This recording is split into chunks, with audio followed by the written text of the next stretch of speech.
तो आज हम द्विघात समीकरण का मूल ज्ञात करने वाले हैं, वो भी द्विघात सूत्र का प्रयोग करके। तो देखिए कैसे ज्ञात करते हैं। सबसे पहले हम लोग ये जानते हैं कि द्विघात सूत्र का प्रयोग हम लोग करेंगे कब और होता क्या है। तो देखिए, अगर हमारा द्विघात समीकरण इस रूप में हो a x square plus b x plus c बराबर जीरो, तो हमारा मूल जो होता है वो होता है माइनस बी और प्लस माइनस रूट अंडर में B square minus four a सी बटे में टू ए। ये होता है हमारा द्विघात समीकरण, द्विघात सूत्र। ठीक, उसके बाद देखिए, और ये हम लगाते कब हैं, तो जब हमारा B square minus four a सी का जो मान होगा वो या तो जीरो के बराबर होना चाहिए और नहीं तो जीरो से बड़ा होना चाहिए, तभी हम इस द्विघात सूत्र का प्रयोग करते हैं, और नहीं तो इस द्विघात सूत्र का प्रयोग नहीं कर सकते।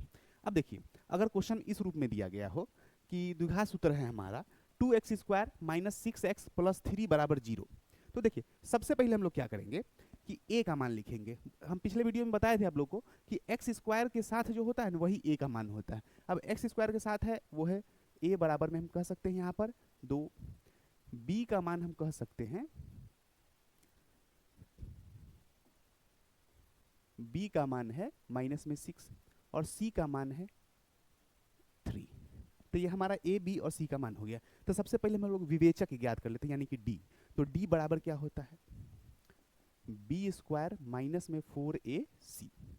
अब देखिए डी बी का वैल्यू कितना है माइनस सिक्स, इसका स्क्वायर माइनस फोर, ए का वैल्यू कितना है टू और सी का वैल्यू कितना है थ्री। अब यहाँ से अगर हम देखें तो सिक्स का स्क्वायर कितना हो जाएगा 36 और माइनस माइनस प्लस हो गया, वो तो स्क्वायर करने से माइनस खत्म हो जाता है। माइनस चार दूना के आठ, त्रिके 24 और 36 में से 24 गया तो कितना बचा 12, यानी कि हमको डी का मान कितना आ गया 12। अब देखो ये तो जीरो से बड़ा है, इतना तो हो गया ना, माइनस में सिर्फ नहीं आना चाहिए, इतना ही बात है कि माइनस में जैसे ही ये रहेगा ना बस बनाना यह संभव नहीं है। अब देखो यहाँ हो गया, अब क्या लिखेंगे द्विघात सूत्र से, लिखते हैं हम लोग यहाँ द्विघात सूत्र से। अब हम लोग क्या पढ़े थे कि द्विघात सूत्र क्या होता है कि जैसे x बराबर minus b plus minus root under b square minus four a c और बटा में टू ए, बटा में टू ए, यही हमारा क्या था मूल था, मूल द्विघात सूत्र है जिसे हम मूल ज्ञात करते हैं। अब देखो क्या करते हैं, बराबर b के जगह पर हमको रखना है माइनस में सिक्स, तो यहाँ पहले से माइनस है, फॉर्मूला का वो माइनस है, और माइनस में सिक्स प्लस माइनस। अब देखो बी स्क्वायर माइनस फोर इसी का तो मान हम लोग पहले ज्ञात कर चुके हैं ना 12, तो फिर से नहीं ज्ञात करेंगे, वही मान यहाँ पर भर देंगे।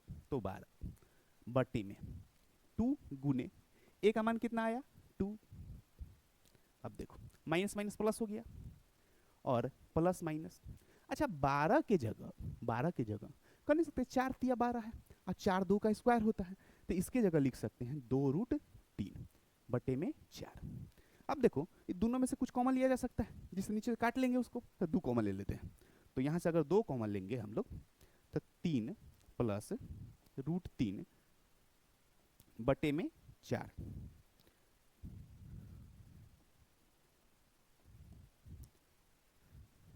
अब देखो दो से ये तो गया ना दो बार में, तब क्या हो गया यहाँ पर, और एक माइनस का चिन्ह रहेगा, तो तीन प्लस रूट तीन माइनस बटे में दो। अब इसको ना एक बार प्लस में एक बार माइनस में लिख लेंगे, यानी कि दो है ना, एक प्लस माइनस का चिन्ह है, यानी एक बार उसको प्लस में लिख लेते हैं। तो देखो तीन प्लस रूट तीन बटे दो कॉमा तीन माइनस रूट तीन बटे दो, यही हमारा दोनों मूल हुआ। तो सभी बच्चों को समझ में आ गया हो तो वीडियो को लाइक कर देना और चैनल को सब्सक्राइब कर देना, और अगला टॉपिक कौन सा पढ़ना है इस ये कमेंट कर देना, तो हम कोशिश करेंगे वही टॉपिक अगले क्लास में उसको कवर कर लें।